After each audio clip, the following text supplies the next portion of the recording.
क्या क्लिनिक में आने वाले छोटे बच्चों की रुकी हुई ग्रोथ या यंग पेशेंट्स का सीवियर हेयर फॉल, जिसे हम आम भाषा में गंजापन या खालितिक कहते हैं, ऐसी समस्याएं आजकल क्लिनिक में आमतौर पर बहुत ज्यादा देखने को मिलती हैं।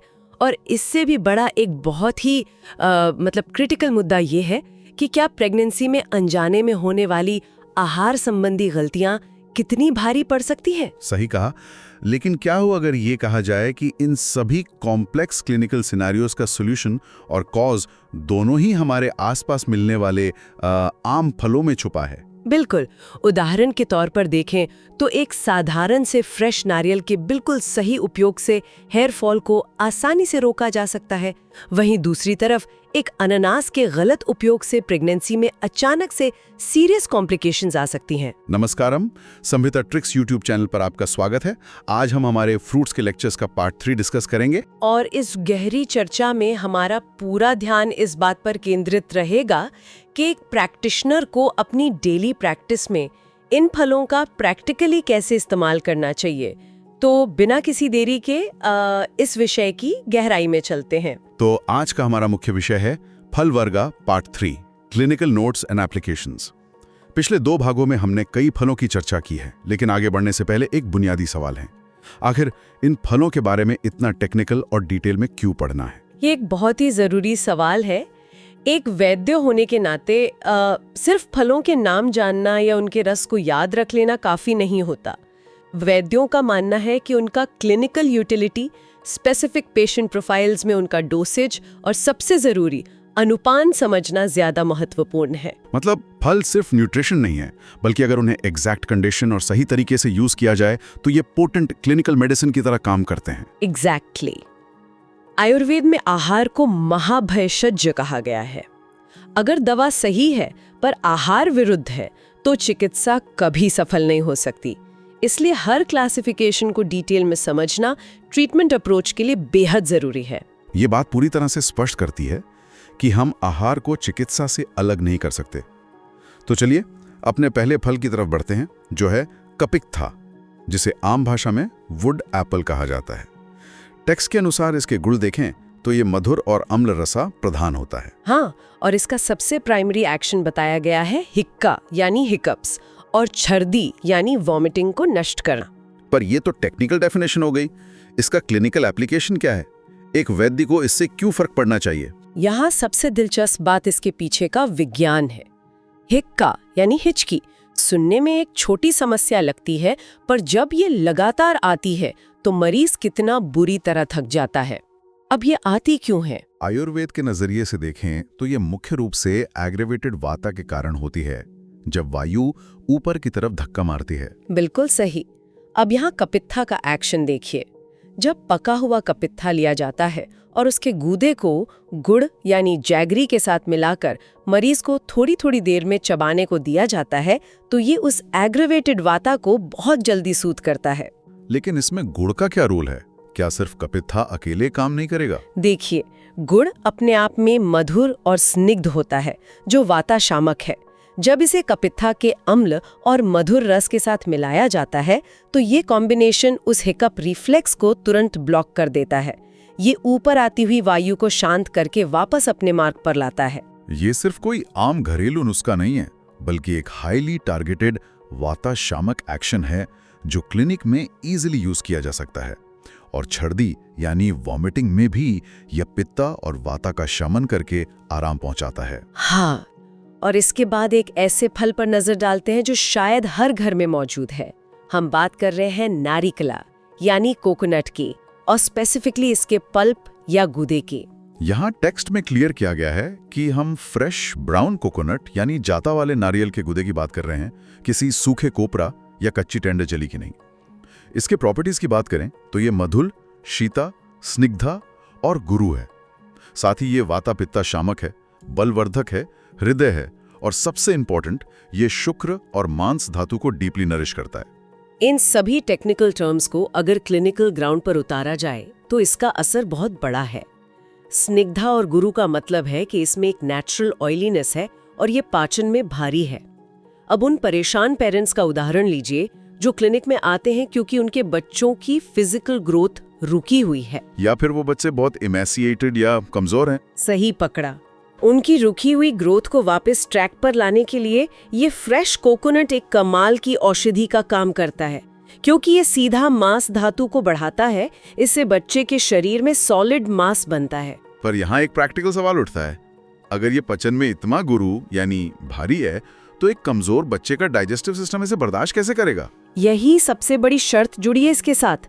इसको डाइजेस्ट करने के लिए मरीज को इसे सुबह खाली पेट खिलाना चाहिए, ठीक उस वक्त जब उन्हें अच्छी खुलकर भूख लगी हो। क्योंकि सुबह के वक्त जठराग्नि प्रबल होती है। बिल्कुल। इसे बहुत धीरे धीरे चबाकर खाने से इसके न्यूट्रिएंट्स नेचुरली डाइजेस्ट होते हैं और डायरेक्टली मांस धातु को पुष्ट करते हैं। वहीं अगर इसे बिना भूख के खाया जाए तो ये पचेगा नहीं और उल्टा नुकसान करेगा। ये टाइमिंग और अग्नि का ध्यान रखना ही असली चिकित्सा है। और इस नारियल गुड़ के दो बहुत ही स्पेसिफिक क्लिनिकल रेसिपीज भी बताए गए हैं। पहली रेसिपी है अम्ला पित्ता, यानी एसिडिटी और सिवियर हार्टबर्न के लिए। इसमें एक चटनी बनती है फ्रेश कोकोनट पल्प, धनिया, नमक और थोड़ी शक्कर को मिलाकर। और दूसरी रेसिपी उस समस्या के लिए है जिसका जिक्र शुरुआत में हुआ था, सिवियर खालित्य यानी हेयर फॉल। इसमें मरीज को रात के खाने के बाद फ्रेश कोकोनट चबाने की सलाह दी गई है। इन दोनों रेसिपीज का मैकेनिज्म क्या है? चलिए पहले अम्ला पित्ता की बात करते हैं, जहां छाती में जलन और दाह होती है। जब ये फ्रेश कोकोनट और धनिये की चटनी, जो दोनों ही शीतल और मधुर हैं, चपाती के साथ खाने को दी जाती है, तो ये पेट की उस इंटरनल हीट को तुरंत शांत करती है। ये एक परफेक्ट दाह नाशक उपाय है। और दूसरी कंडीशन जिसमें रात के खाने के बाद नारियल चबाना है, ये खालित्य में कैसे असर करता है? आयुर्वेद के धातु पोषण सिद्धांत को याद कीजिए। बाल आखिर क्या है? ये हमारी अस्थि धातु यानी हड्डियों का ही एक बाय प्रोडक्ट है। अब फ्रेश कोकोनट स्पेसिफिकली अस्थि धातु को डीपली नरिश करता है। पर यहाँ भी एक पेच है। रात में इसे खाते वक्त पेट में थोड़ी क्षुधा यानी हंगर बची होनी चाहिए। एकदम भर पेट खाने के ऊपर से अगर इसे खाया तो ये पचेगा नहीं। एग्जैक्टली। थोड़ी जगह खाली छोड़कर जब इसे चबाया जाता है तो ये पूरी रात बॉडी में अस्थि धातु का पोषण करता है, जिससे बालों की जड़ें मजबूत होती हैं और बाल झड़ना रुक जाता है। यानी पचन क्षमता को क्रॉस नहीं करना है। नारियल के गूड़े के बाद अब बात करते हैं नारिकेला जला यानी कोकोनट वाटर की। इसको मधुर, स्निग्ध, शीत और अग्नि दीपक बताया गया है। इसके कोर एक्शंस में शामिल हैं तृष्णा शमन, बस्ती शोधन और रस धातु पोषण, जो स्किन पर ग्लो लाता है। नारियल पानी तो आजकल सबका फेवरेट ड्रिंक बन गया है। बस्ती शोधन का मतलब है कि ये यूरिनरी ट्रैक्ट को फ्लश आउट करता है। लेकिन यहाँ एक ऐसी क्लिनिकल वॉलिंग जुड़ी है जिसे लोग और कई वैद्य भी इग्नोर कर देते हैं। आप उस तरीके की बात कर रही हैं जिससे इसको पीना चाहिए? हाँ, कोकोनट वाटर को हमेशा घूट घूट करके यानी सिप बाय सिप धीरे धीरे पीना चाहिए। अक्सर लोग गर्मी में तेज प्यास लगने पर एक ही सांस में पूरा ग्लास पी जाते हैं। उसका क्या नुकसान है? नारियल पानी शीत है। जब कोई इसे अचानक से एक ही सांस में पी लेता है तो बॉडी का इंटरनल टेम्परेचर और अग्नि एकदम से शॉक में आ जाते हैं। ये ठीक से पचता नहीं है और आंतों में अचानक से वायु बढ़ाकर आदमान यानी ब्लोटिंग और हेवीनेस पैदा कर देता है। मरीज सोचेगा उसने हेल्दी चीज पी है, पर उसका पेट फूल जाएगा। इसलिए सिर्फ क्या पीना है ये काफी नहीं है, कैसे पीना है ये समझाना जरूरी है। अब नारियल के एक और फॉर्म की तरफ चलते हैं, नारिकेला क्षीरा यानी कोकोनट मिल्क। इसकी प्रिपरेशन फ्रेश ग्रेटेड कोकोनट को पानी के साथ पीसकर की जाती है। इसके गुण है मधुर और स्निग्धा, और सबसे विशेष बात, इसका प्राइमरी इंडिकेशन पोस्टपार्टम फेज वाली माताओं के लिए बताया गया है।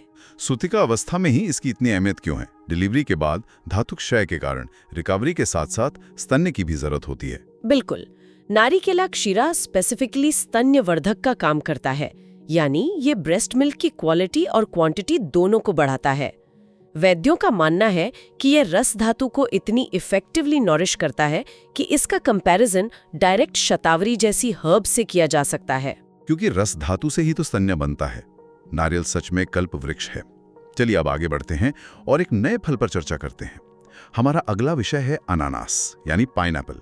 इसके प्रॉपर्टीज है फ्रेग्रेंट, मधुर, अम्ला और स्निग्धा। इसको अग्नि दीपक और रुचिया बताया गया है। इसके मेन थेरेप्यूटिक एक्शंस है क्रिमिग्ना और साथ ही वाता अनुलोमन करना। अनानास के साथ कुछ बहुत ही जबरदस्त क्लिनिकल हैक्स जुड़े हैं। मान लीजिए क्लिनिक में एक मरीज आता है और कहता है कि उसने बहुत भारी भोजन कर लिया है, पेट भारी हो गया है और गैस पास नहीं हो रही है। ऐसी कंडीशन में पका हुआ अनानास लीजिए और उस पे मिर्च यानी ब्लैक पेपर और थोड़ा सा नमक डालकर मरीज को खाने को दीजिए। पर अनानास तो खुद भारी और स्निग्ध है, तो पेट भारी होने पर यह नुकसान नहीं करेगा। काली मिर्च डालने से क्या बदलाव आता है? काली मिर्च और नमक के साथ मिलने पर यह कॉम्बिनेशन तुरंत वाता अनुलोमन करता है। अनानास अग्निदीपक है और काली मिर्च तीक्ष्ण और उष्ण है। ये दोनों मिलकर अटकी हुई वायु को नीचे की तरफ धकेलते हैं। लेकिन यहाँ एक सबसे बड़ी वार्निंग पर ध्यान देना होगा। अनानास स्वभाव से बहुत उष्ण नेचर का होता है। ये पेल्विस रीजन में हीट बढ़ाता है, जिससे रज्जु प्रवृत्ति यानी मेंस्ट्रुएशन तेजी से उत्तेजित होती है। तो इसका मतलब प्रेगनेंसी में ये एक खतरा बन सकता है। किसी भी गर्भिणी के अवस्था में अनानास का सेवन स्ट्रिक्टली मना है। इसके उष्ण वीर्य के कारण अर्ली कॉन्ट्रैक्शंस शुरू हो सकते हैं, जो अबॉर्शन का कारण बन सकते हैं। एक छोटी सी चूक बहुत बड़ा कॉम्प्लिकेशन खड़ा कर सकती है। अब अगले फल की ओर चलते हैं, कलिंगार्ड, जिसे हम तरबूज या वाटरमेलन कहते हैं। ये मधुर है और तृष्णा का जल्दी शमन करता है, पर इसके एडवर्स इफेक्ट्स थोड़े हैरान करने वाले हैं। टेक्स्ट कहता है कि ये तेजी से वाता की वृद्धि करता है और अगर इसकी ओवर ईटिंग की जाए तो नेत्र व्याधि यानी आई डिसऑर्डर तक हो सकती हैं। एक पानी से भरा फल वाता कैसे बढ़ा सकता है? ये शरीर के स्रोतों को बहुत जल्दी क्लियर करके आगे बढ़ जाता है, पीछे एक खालीपन छोड़ जाता है, और जहाँ खाली जगह होती है वहाँ वाता बढ़ता है। तो किन क्लिनिकल कंडीशंस में इसको पूरी तरह अवॉइड करना चाहिए? वाता डिसऑर्डर्स में और खास तौर पर अतिसार यानी डायरिया की कंडीशन में इसे बिल्कुल नहीं देना चाहिए। अद्रमान में भी ये सख्त मना है। डायरिया में तो ये आंतों की गति को और बढ़ा देगा। ओवर ईटिंग से वजन बढ़ाकर सूक्ष्म स्रोतों में रुकावट पैदा करता है, जिससे नेत्र व्याधि उत्पन्न होती है। अगला फल जिस पर चर्चा करनी है वो है सीताफल यानी कस्टर्ड एप्पल। इसके प्रॉपर्टीज हैं मधुर और शीता। ये पित्त शामक है, बलवर्धक है, हृदय है और हमारी मांस धातु को तेजी से बढ़ाता है।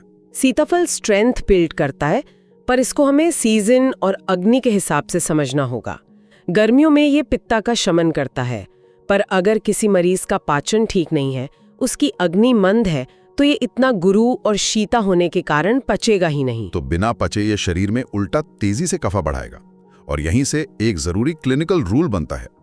अगर कोई मरीज प्रतिश्याया यानी सिवियर कोल्ड, कासा यानी कफ और श्वास यानी ब्रेथलेसनेस लेकर क्लिनिक आता है, तो उसे सीताफल से पूरी तरह दूर रखना चाहिए। बिल्कुल, जब तक उनका रेस्पिरेटरी अटैक चल रहा हो, ऐसी शीत और कफा बढ़ाने वाली औषधि उनकी तकलीफ को और बदतर कर देगी। एक वैद्य की सलाह सिर्फ दवा देने तक नहीं, बल्कि कौन सा फल नहीं खाना है इस पर भी होनी चाहिए। बहुत ही सटीक बात की आपने। तो चलिए अब फला वर्ग पार्ट 3 का एक क्विक रेफरेंस रिकैप कर लेते हैं। कपित्ता को हमने देखा कि ये प्राइमरीली वाता सूदिंग है। नारियल का फ्रेश मीट वाता पित्ता शामक है। अनानास एक पावरफुल वाता अनुलोमन का काम करता है। तरबूज का खास ध्यान रखना है क्योंकि ये डायरेक्टली वाता को बढ़ाता है, और सीताफल मेनली पित्त शामक का काम करता है। और इस रिकैप की असली अहमियत उन वार्निंग्स में है जो हर फल के साथ जुड़ी हैं, जैसे अनानास को उष्णा और रजा प्रवर्तक होने की वजह से गर्भिणी में अवॉइड करना है, और वाटरमेलन को अतिसार के टाइम स्ट्रिक्ट नो बोलना है। हम क्लिनिक में दवा तो सही दे देते हैं, पर मरीज के आहार में ऐसी चूक हो तो ट्रीटमेंट असर नहीं करता। एक वैद्य के डेस्क पर यह रेफरेंस होना ही चाहिए। ये चर्चा इस बात को प्रमाणित करती है कि आहार ही प्रथम औषधि है। और इसी के साथ हम इस विश्लेषण के अंतिम पड़ाव पर पहुंच गए हैं। इस अध्याय के अंत में एक मूल मंत्र दिया गया है कि डाइटरी चेंजेस हमेशा इंडिविजुअल दोषा और अग्नि के आधार पर होने चाहिए। आजकल लोग इंटरनेट से पढ़कर खुद ही इन फलों के स्पेसिफिक थेरेप्यूटिक डोसेजेस ट्राई करने लग जाते हैं, पर बिना एक अनुभवी वैद्य की सलाह के ये पूरी तरह से खतरनाक हो सकता है। हर मरीज का कोष्ठा अलग होता है, उसकी जठराग्नि और प्रकृति अलग होती है। जो अनानास किसी के भारी पेट को ठीक कर रहा है, वही एक गर्भिणी के लिए संकट बन सकता है। इसलिए चिकित्सा हो या डाइट, ये दोनों हमेशा पर्सनलाइज होने चाहिए। के लिए समेता ट्रिक्स को सब्सक्राइब जरूर करें। आपकी वैद्य जर्नी को अनेकों शुभकामनाएं। जय हो।